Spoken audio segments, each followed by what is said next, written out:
Hello, welcome to the Persuasive Faith channel. My name is Rick Harvey, and I am the teacher of an adult class at Trinity Baptist Church in Norman, Oklahoma, in which we explore questions and objections which people might have as to the credibility of the Christian faith. We call it Persuasive Faith. This is a one-year-long class that we provide for the members of our church, and we are now in our 6th year of providing the class.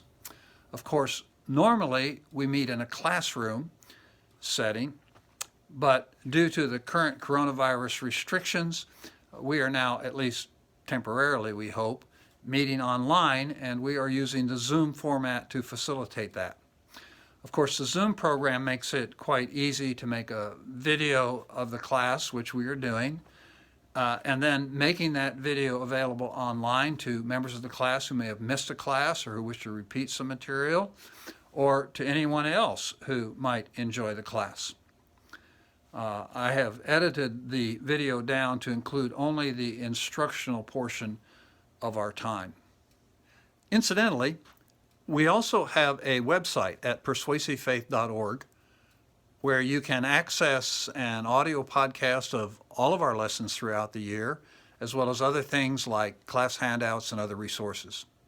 I hope you'll find this video informative and worthwhile, and if you do, don't hesitate to hit the like button so that other people on YouTube can know that there's material here that they might also find beneficial. So God bless, and here's today's video. Okay, so we have been talking, we established the historicity of Jesus. We talked about the historical evidences for Jesus, and the reliability of the historical method in establishing the reality of this man, Jesus of Nazareth, who lived in first century Palestine, and who did certain things and taught certain things and that sort of thing. And then last week we looked at the claims that Jesus made about himself. Why do we believe that Jesus made these kind of both implicit claims and explicit claims to be the Messiah, to be the descendant of David, and the one who was going to sit on the throne of David in the Messianic kingdom, that he made both implicit and explicit claims in that regard, and that he made implicit and explicit claims to be divine, to be God incarnate. And so those are things we looked at last week. And the question I raised then at the end of last week's lesson was, why should we believe him? Why should we believe these messianic claims, these divine claims? And that brings us to the subject of Jesus and miracles. Okay, and we have the list of resources there. Hold on a second. Let me get my pointer. It's easier for me if I feel better if I can point, even if you people don't need it.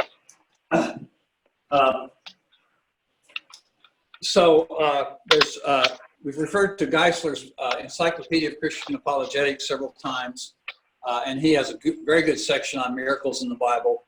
Eric Metaxas is a New York Times bestseller author, and he has written a book on miracles. It's just really, really good. He talks some about the possibility of miracles and the philosophy, pro and con, and that sort of thing. And then the bulk of his book, he actually takes, in each chapter, he takes various miracle experiences of people who he personally knows and miracles that they've experienced in their life. And towards the end, he talks about some in his own experience. So it's a very encouraging book.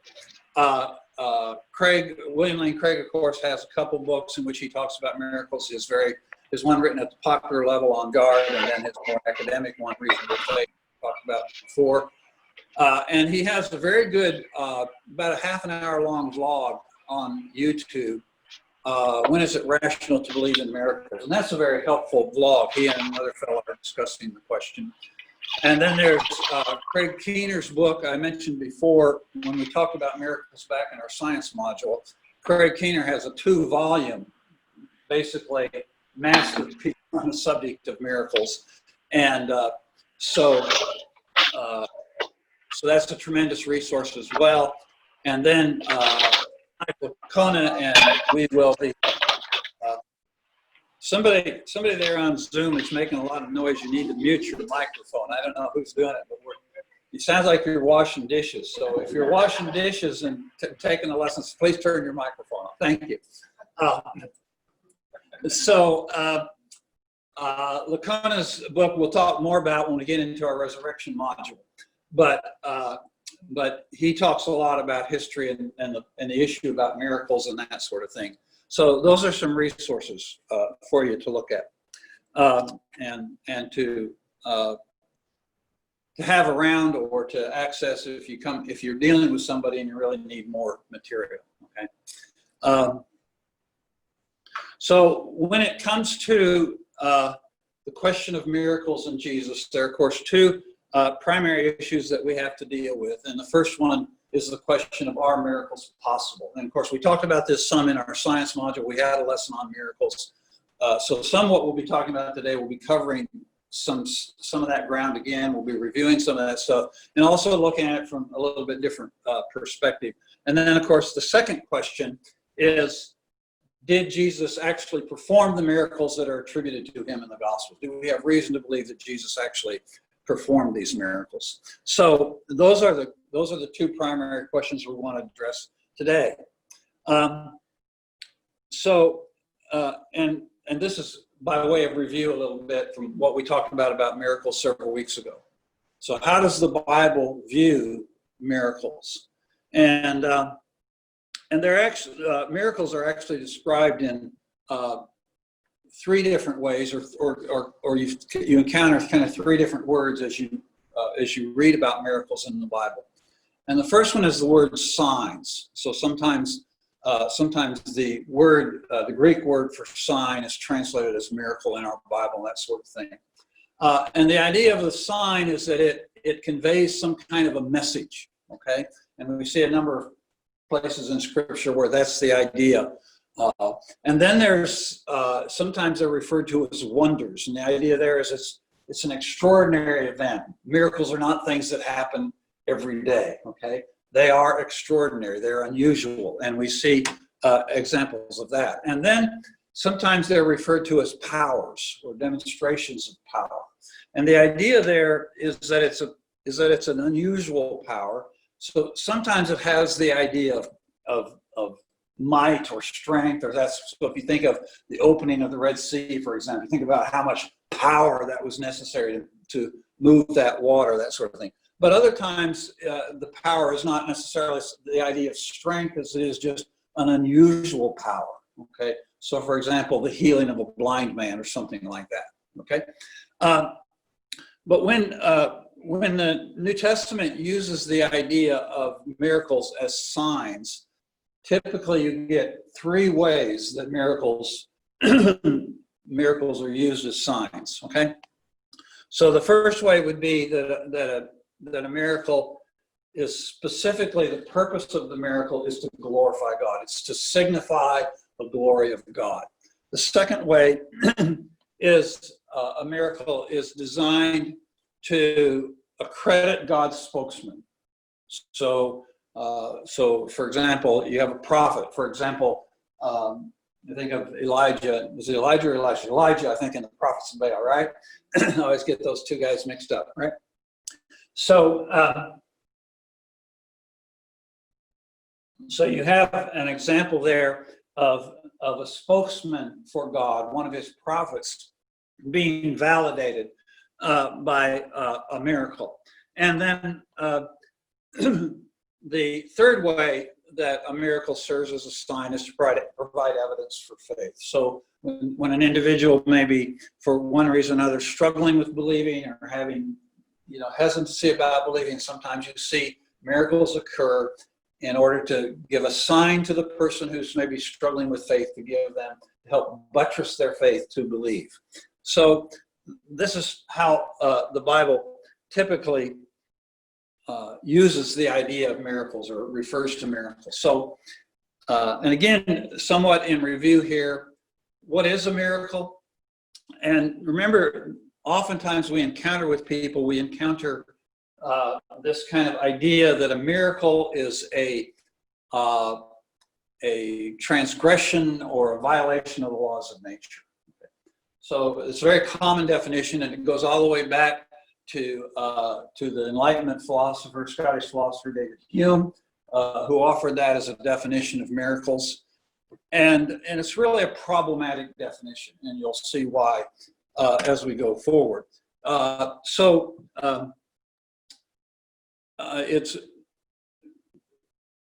It is a flawed definition in that it's really not an accurate description of what's going on, but it's also psychologically prejudicial, and I'll explain that in a moment. I have to remember to do both of these. I have to do one for the people on Zoom and one for you guys. So, and as I say, this definition kind of finds its root in that controversy between the Christians and the deists back during the Enlightenment. So this is kind of where this idea of miracles as a violation of the laws of nature originates. But contemporary philosophers, both philosophers of science and Christian philosophers, other philosophers, most of them reject Hume's definition. They recognize the problems with it. So what are the problems with Hume's definition?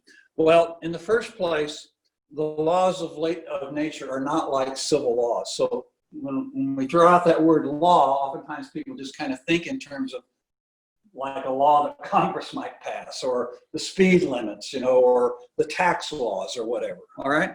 But they're really not seen that way, particularly by philosophers of science. So when philosophers of science look at the laws of nature, they kind of have three different ways, typically, three primary ways that they look at laws of nature. And we're not going to explore how these ways are different.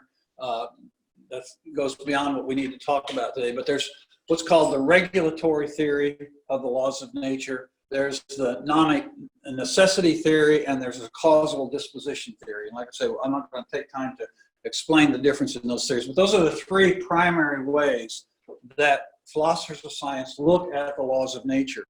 And William Lane Craig points out that with any one of those three theories of the laws of nature, none of them preclude the possibility of miracles. Okay, so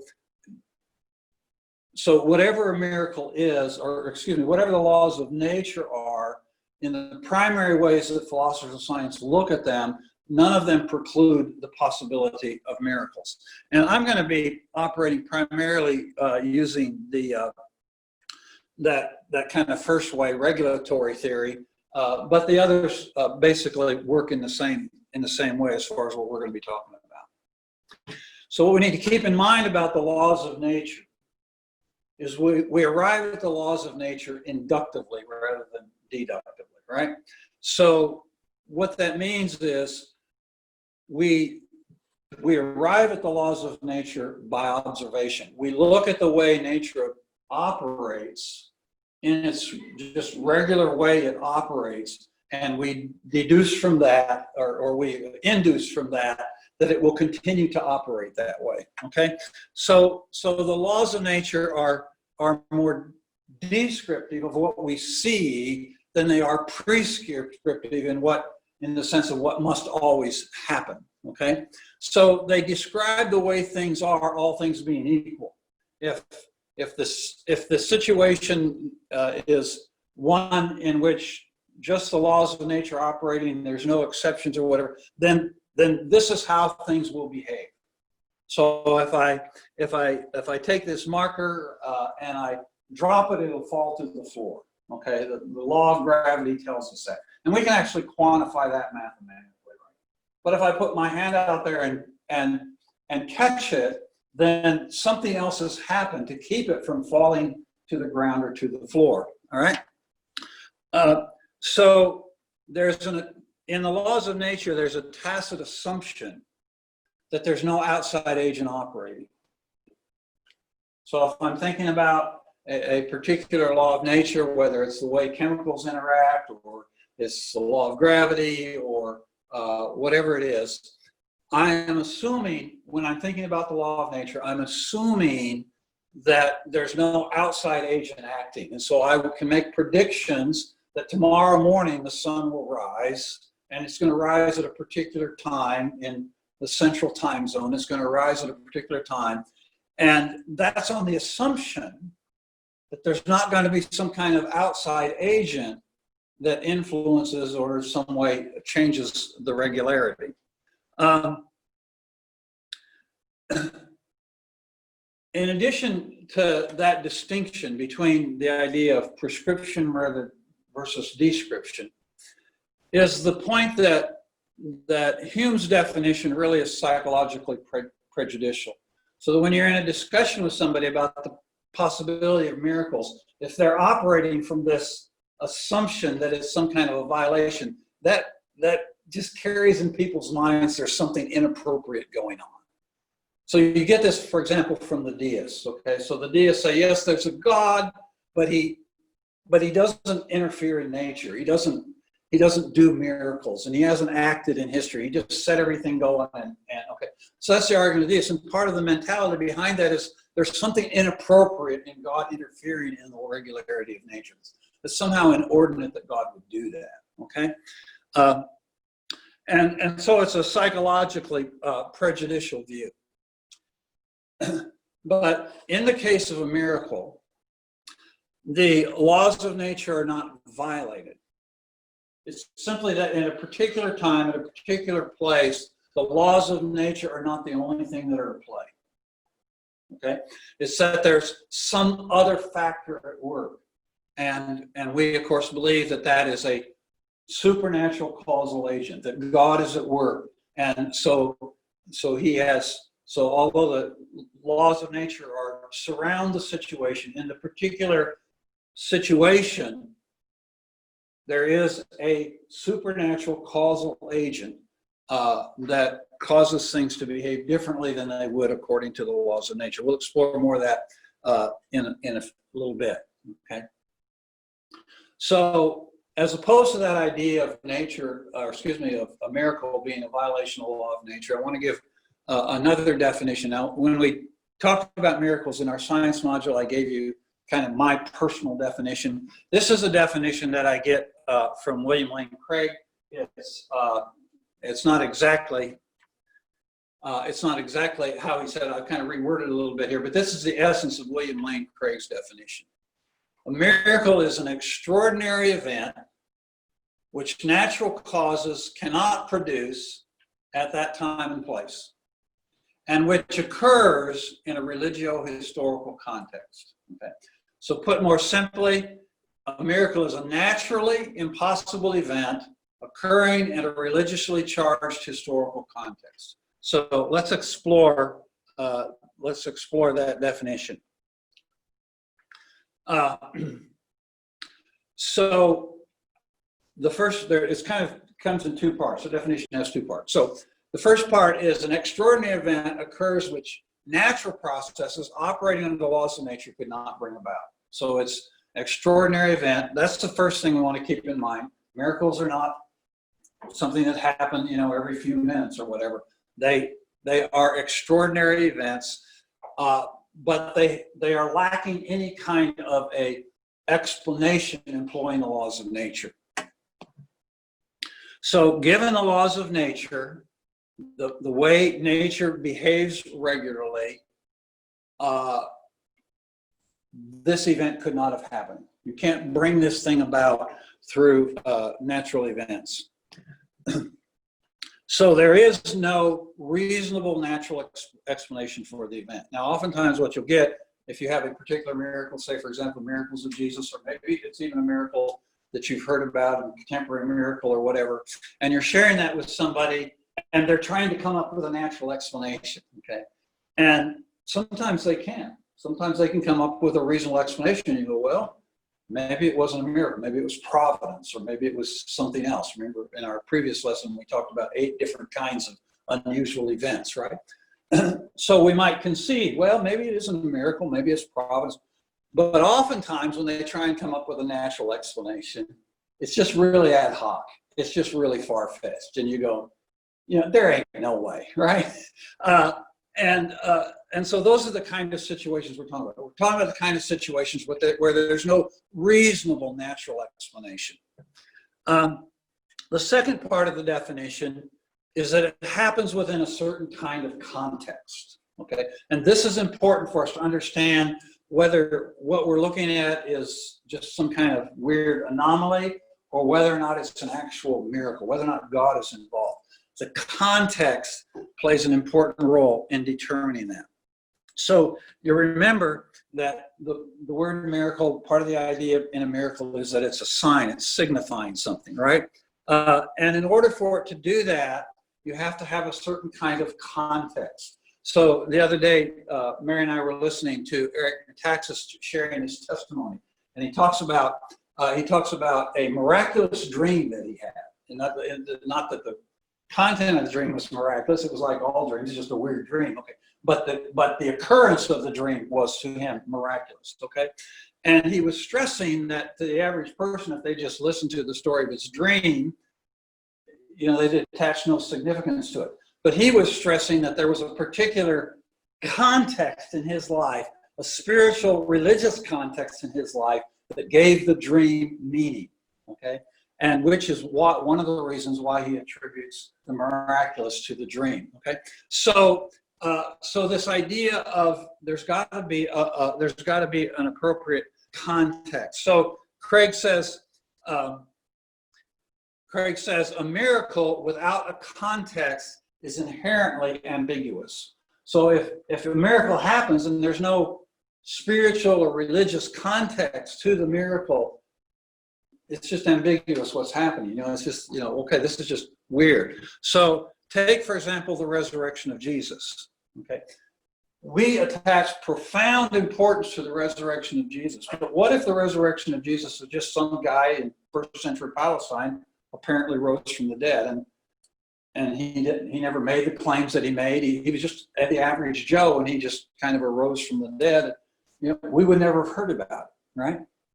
There's no significance to it. So the context of Jesus' life and his teachings and his prophecies about his own resurrection and the reason for his crucifixion, that he was crucified for blasphemy, all of these things play into our understanding that what happened to Jesus was not just some kind of weird anomaly, but was actually a miracle that God was involved in raising Jesus from the dead. Okay, so those are the issues. That's the kind of the definition that we're working from. All right. So, are miracles possible? And again, some of this is repetition of things we've talked about in an earlier lesson, but some of it may be a little new. Okay. So, of course, what we encounter when we talk about miracles, we talk about the miracles of Christ, or other miracles in the Bible, or even miracles in contemporary Christian experience, or whatever. We come up oftentimes against this anti-supernaturalist bias. So this idea that the supernatural doesn't occur. And this is a very dominant frame of reference worldview in the West particularly, right? And it's not just dominant among non-Christians, it's also dominant among Christians. So as Christians, oftentimes we operate with just kind of this very skeptical attitude towards miracles. And so oftentimes when we read the miracles in the Gospels, even for us as Christians, sometimes we kind of have to swallow hard to believe that Peter actually walked on water, So this is really kind of the predominant view that we encounter with people. And it operates on the idea, it originates, of course not with Christians, but in the secular world, it originates from the idea that there is no God. If there is no God, if there's nothing beyond nature, then of course there can't be miracles, all right? But as soon as you establish the possibility of God existing, then miracles become possible. So, and I would argue that this is even true for the deist, although he's not going to admit it. As soon as you acknowledge that there is a creator God who created the universe and created for his purposes whatever they were and created them with a certain set regularity, as soon as you establish that or even made that a reasonable possibility, you have admitted the possibility of miracles, right? Uh, so Craig Keener in his two-volume work on miracles says this: a purely naturalistic paradigm that a priori excludes the possibility of divine causation is not the only interpretive approach to reality by intelligent people in all cultures, nor is it self-evident to observers in all cultures. So this kind of presupposition of anti-supernaturalism, what he's saying here is that's not our only option. That's not our only philosophically legitimate option. And the fact is that for the vast majority of people in the world, even here in the United States, in a highly secularized culture, it is not the predominant view. Most people in America today believe in the possibility of miracles. Okay, so that's his argument. What his argument is, we don't have to accept this kind of anti-supernaturalist presupposition. A lot of this goes back to our arguments for the existence of God, as I've mentioned. Okay, let's think then about this idea of the relationship of miracles to natural law. So remember, as we said, the laws of nature are descriptive of the regularity of nature. Okay, so we see how nature typically behaves. You know, the apple falls on Newton's head, whatever, you know, and if that's the only time he'd ever seen anything fall, he wouldn't have come up with his theories, right? Okay, but it exhibited the regularity. It called his attention to the regularity of nature. So we don't arrive at the laws of nature by cutting something open and looking inside, and then we see the mathematical formula for gravity. You know, we don't cut open a tree and we see the mathematical. It's not something written in nature. It's something we induce because of the regularity of nature. It comes from what we observe. So if I observe that nature operates this way all the time, and then suddenly I observe somebody walking on water, that's part of my observation. That has to be factored into my interpretation of nature, okay? So if nature is all there is, of course, then we would expect nothing to occur beyond the limits of nature or beyond the laws of nature. But if there is a transcendent God who is beyond nature, all right, and who created nature for a purpose and established the regularity of nature, then what I should expect as a theist, as a Christian, I should expect that nature would almost always operate this way because God, and that in fact is the basis of modern science. That's what the early scientists all believed, that the regularity of nature was there because God instilled nature with that regularity. And so the early scientists believed that we could discover the laws of nature because of the character and the existence of God, right? But on the other hand, there's no reason to assume that this God who created nature and created the regularity of nature, there's no reason to assume that he wouldn't at times have a reason to set aside that regularity in order to accomplish some unique purpose. Okay?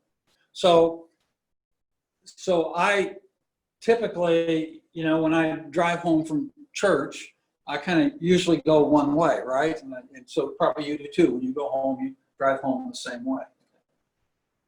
But what if today you just drove home a different way? Okay, just because every other week when you drove home from church, you went home one way, doesn't bind you to having to do it that way. If you decide, well, today I got to swing by Walmart, or today I want to stop and pick up lunch. You go another way. You have a different reason. There's no reason why God, having established the regularity of nature, there's no reason for us to assume that he wouldn't have a purpose at times to set aside that regularity for a moment in order to accomplish some purpose that could not be accomplished if the regularity of nature was binding, okay? So if we have sufficient reason to believe in God, okay, so if we have good arguments for the existence of God as he's traditionally defined. Then we have every justification to believe in the possibility of miracles. That's what we've been wrestling with. Is it reasonable to believe in the possibility of miracles? Well, when it comes specifically to the miracles of Jesus, we encounter Bart Ehrman, who is, of course, this former evangelical, went to Wheaton, that sort of thing. Very skeptical. He's either an agnostic or an atheist at this point. But he, in his attack on Scripture and attack on the authority of Scripture, brings up several different arguments against the miracles of Jesus in the Gospels. And they are, for his first argument is the Gospels are poor sources of evidence for miracles. Secondly, he argues on the improbability of miracles. He says, by definition, according to Ehrman, a miracle is always the most improbable explanation. So you have an event, you're trying to explain it, whatever explanation you come up with, no matter how bizarre it is, it's better than saying it was a miracle. Okay, that's his argument. There we go. His third point is that this is kind of related. The conclusion of a miraculous occurrence associated with Jesus is a theological conclusion. So if we see this extraordinary occurrence with Jesus, the healing of a blind man or the resurrection or whatever, he says the conclusion that that's a miracle is a theological one. It's not a historical conclusion. So they can't be given, the miracles in the New Testament can't be given historical consideration. So just to argue that the miracles in Scripture have a historical basis, well, no, you can't say that, because the conclusion that they're miracles is a theological conclusion, not a historical conclusion. His fourth argument is that the canons of historical research, the way, the kind of rules by which historians have established we must do history, the canons of historical research do not allow to consider miracles, okay? And then his fifth argument is, if you accept the New Testament miracles, you have to accept all miracle claims. So when I was a little kid growing up, Superman was a big thing, and I liked to pretend that I was Superboy and that I could fly. And as it turned out, I kept telling my two older brothers that I was Superboy, okay? And I told them that more and more, the more I saw how it infuriated them and it aggravated them. It made them so mad one time, if you can believe this. They actually opened the second-story window of our house and threw my teddy bear out and then told me to fly after it and get it, okay? Well, according to Ehrman, if we accept the story in the Gospels of Jesus healing a leper or walking on water, you have to accept my claim that I could fly, okay? That's what that is. Any miracle claim, if you accept any miracle claim, you have to accept all miracle claims, all right? So how do we answer Ehrman?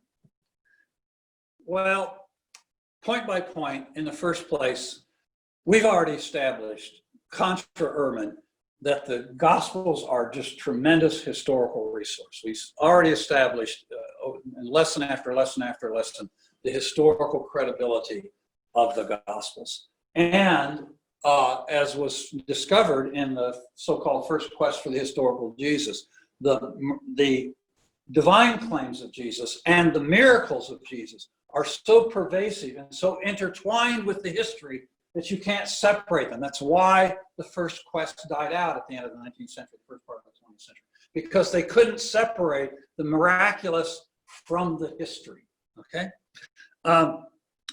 The second thing is Ehrman's claim that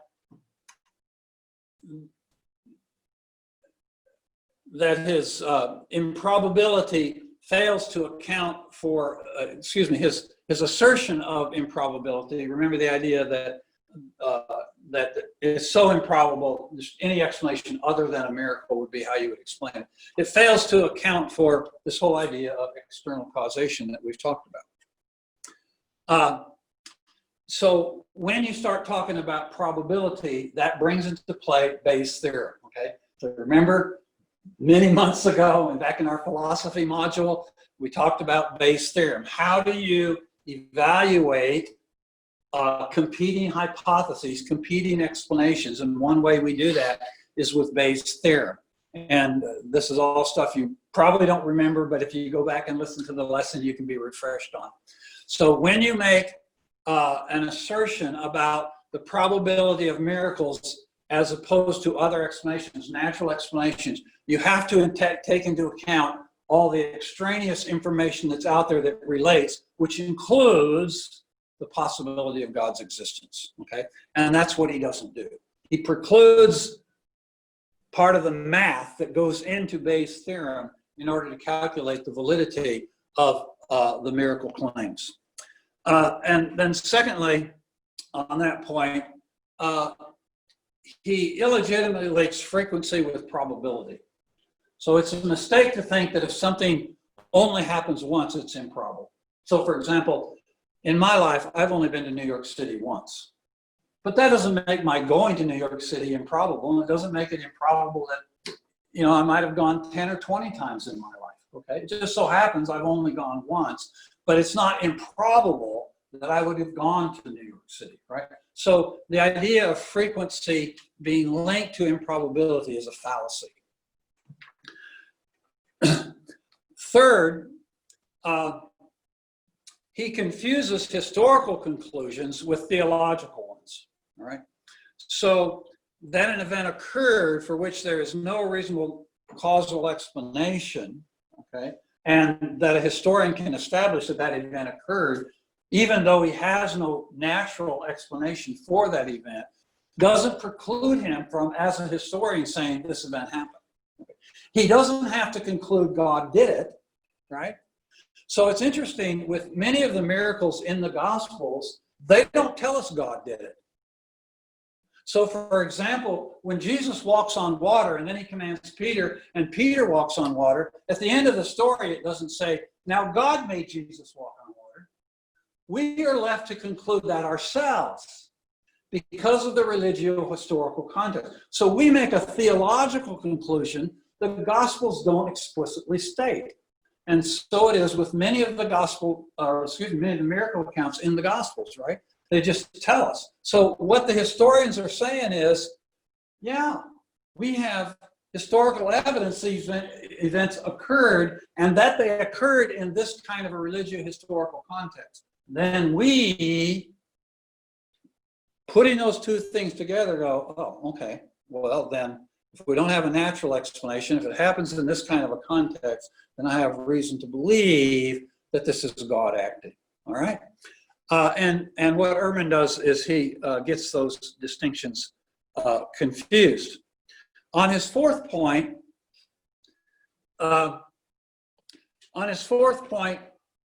he claims that the idea of the Gospels recording these miraculous events, these extraordinary events, violates historical canons. Okay? And it's just simply not true. There are no such historical canons. There's nothing in the rules of the way you do history that says you can't talk about or report eyewitness accounts of people who have seen these extraordinary events that lack a natural explanation.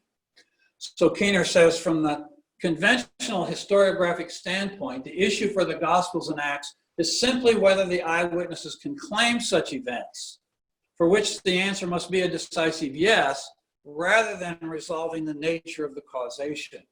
Right? So he's saying, for the historian, the only question is, do we have reason to believe these events happened? And the historian doesn't have to, as a historian, resolve the nature of the causation. He doesn't have to tell us whether or not God did it.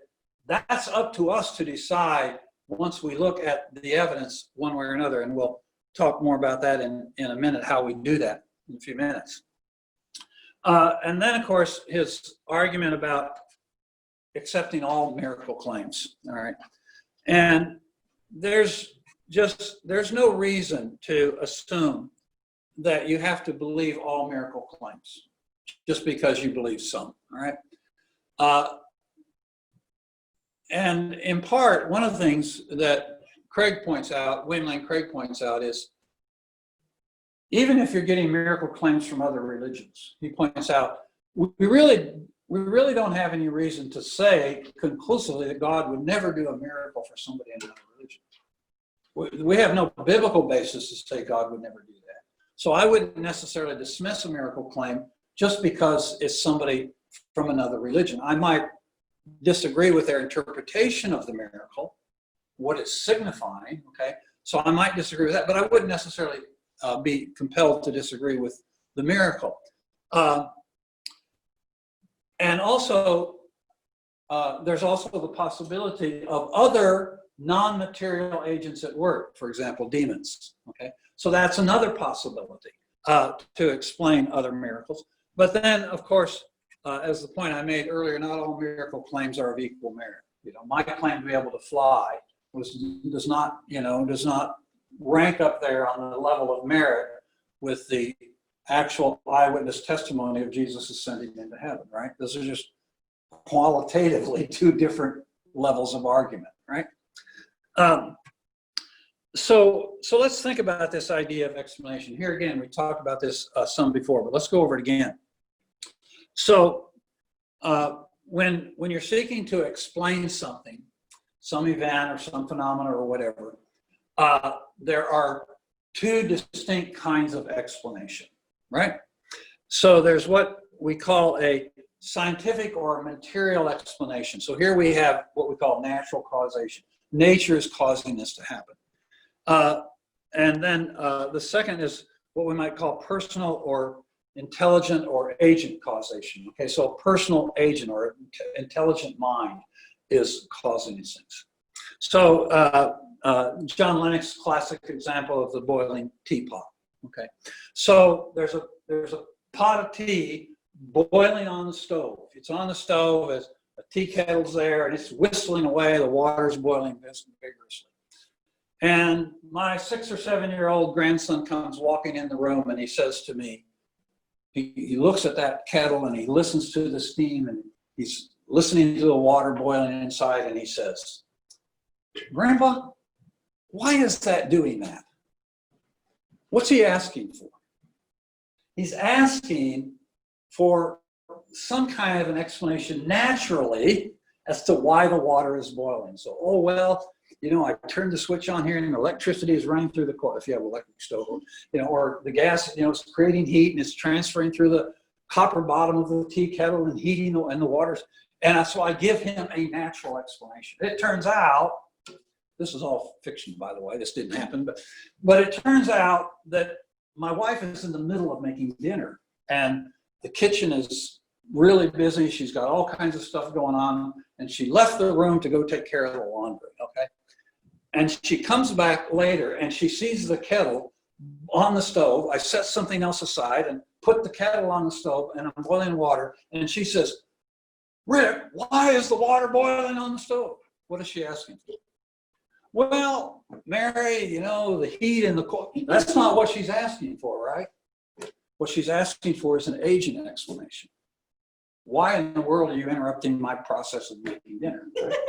So there's a difference. There's two different kinds of explanation. But in the case of the boiling water, both are true, right? Both are true. So what we have to recognize is that with many events, there is both a natural explanation and there is a agent explanation. But on the other hand,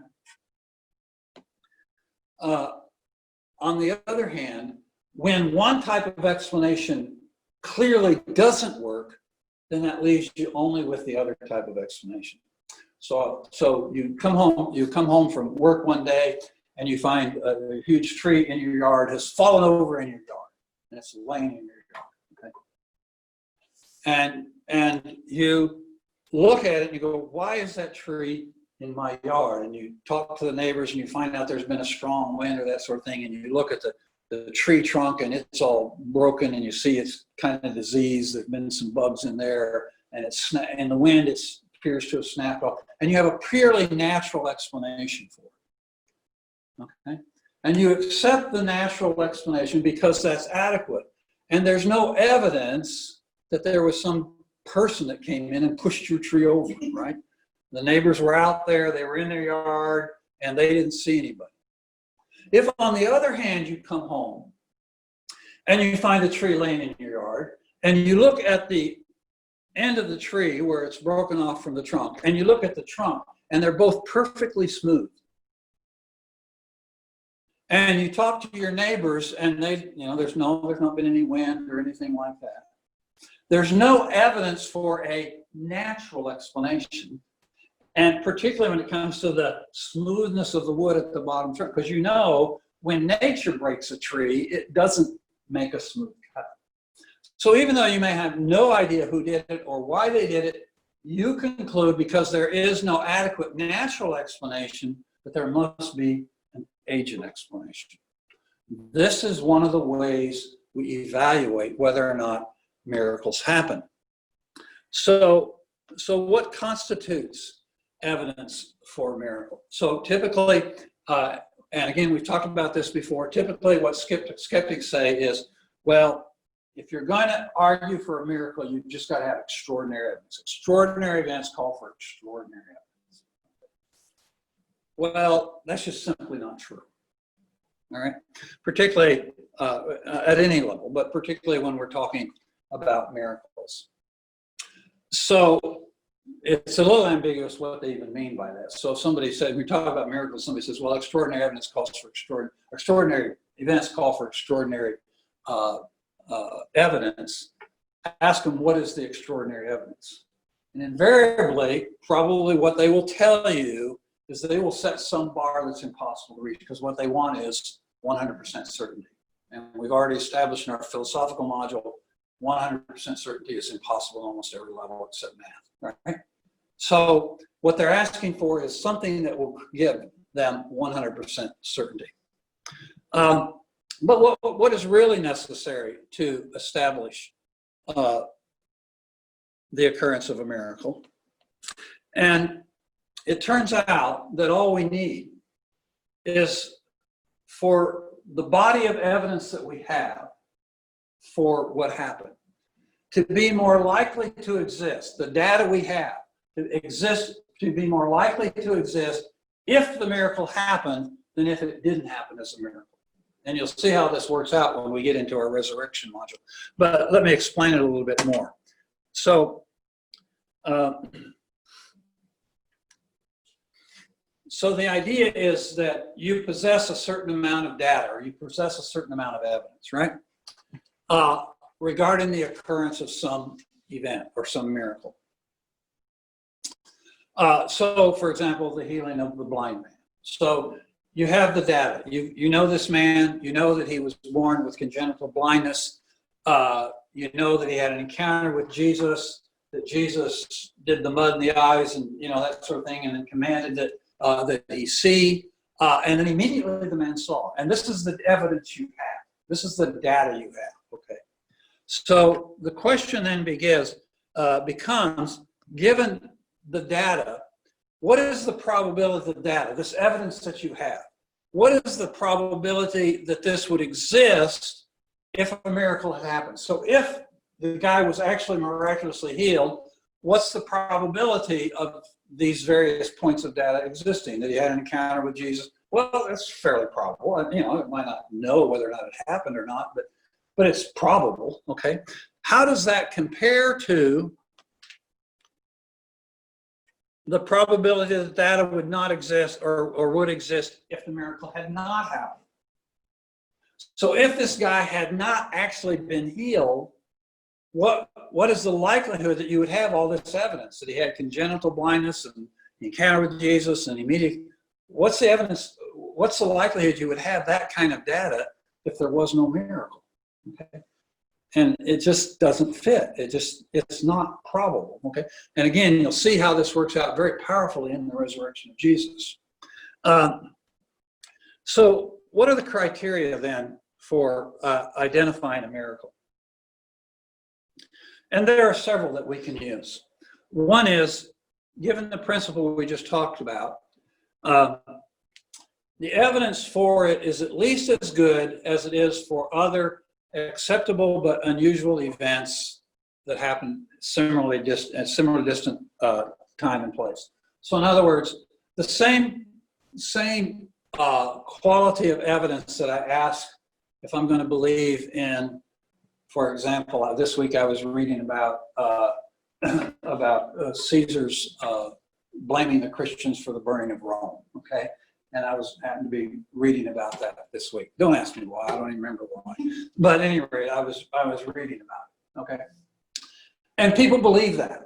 I mean, they don't necessarily believe that Christians burned Rome, but they believe the story that Caesar blamed the Christians for, okay? Because we have certain reliable evidence from Tacitus and other sources that he did, okay? So the same criteria I use to say that probably happened is the same criteria I would use to say that the events in Jesus' life that are recorded in the Gospels happened. There's no reason to be more stringent with one than with the other. Then the second thing is that a natural account for the event would be clumsy or ad hoc. So when you have to start then making up these just really weird natural explanations, okay, then this becomes a clue that natural explanations aren't going to work and you're going to have to go for a supernatural explanation. Number 3, there is little or no evidence that one or more natural agents could have produced the event. So when we think about the laws of nature and we think about natural explanation and we try to think through all these possible natural explanations, this is related to number 2. I can't come up with a natural explanation that would account for it. I can't give you an explanation for how Jesus walked on water. I just can't do that.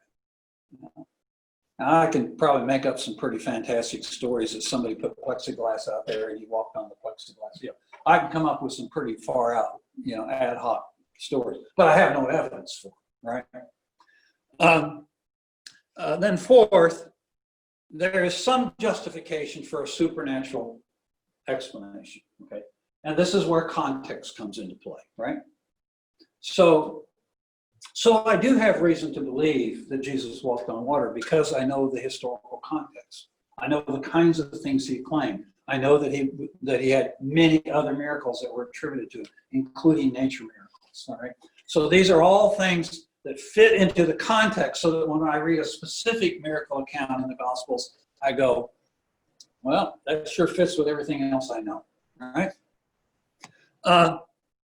So the defender of a miracle claim doesn't need to prove in some absolute way, all right, that a miracle occurred. So don't feel like when you're talking to people about miracles that you have to force them into an intellectual corner where they have to admit it. Yeah.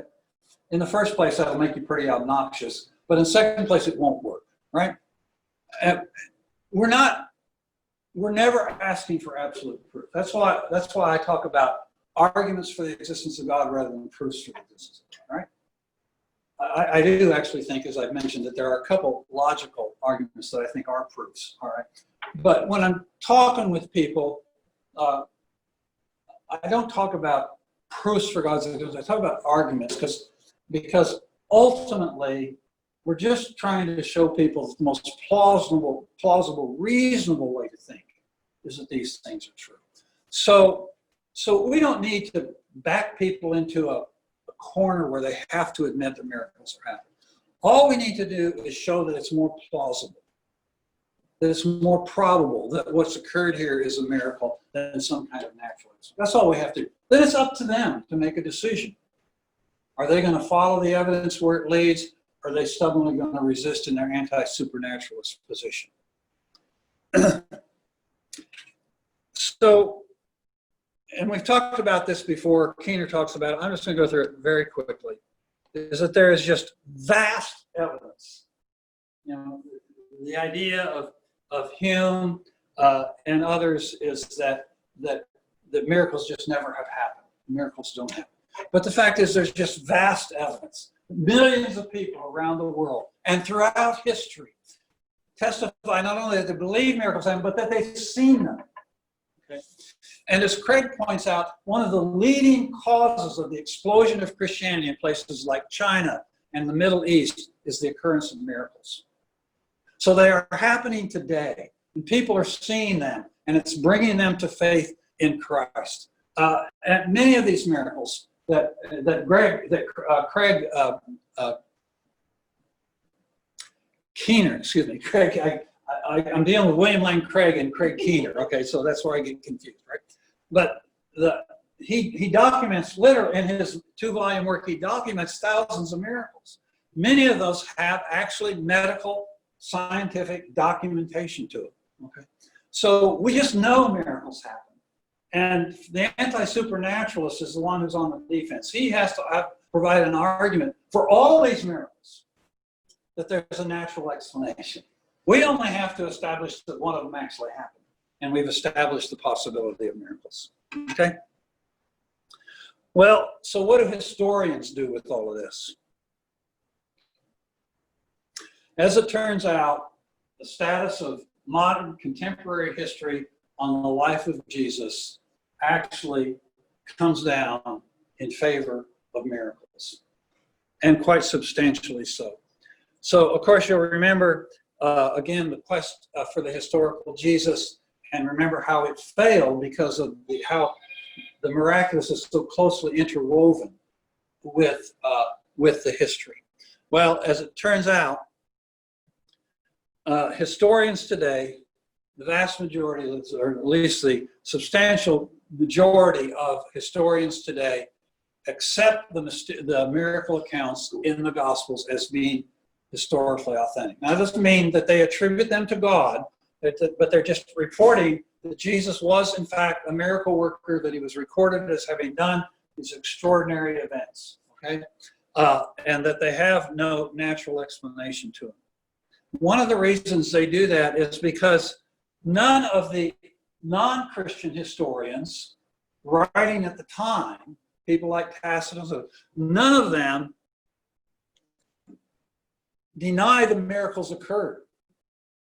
So they'll argue against, the interpretation of the miracles, but they don't deny that they happened. They acknowledge that Jesus was, in fact, a wonder worker or a miracle worker, okay? In addition to that, Keener lists several, and I've listed them for you, some of them there that Keener lists, of leading Jesus historians, non-Christian Jesus historians, who acknowledge today in contemporary historical research that Jesus was, in fact, a miracle worker. So there's a general consensus among historians today that Jesus is, in fact, a miracle worker. So Keener says, it is thus not surprising, well, two things when he says, there is a general consensus among scholars of early Christianity that Jesus was a miracle worker. And then he goes on and says in another place, he says, it is thus not surprising that most scholars publishing historical research about Jesus today grant that Jesus was a miracle worker, regardless of their varying philosophical assumptions about divine activity and miracle claims.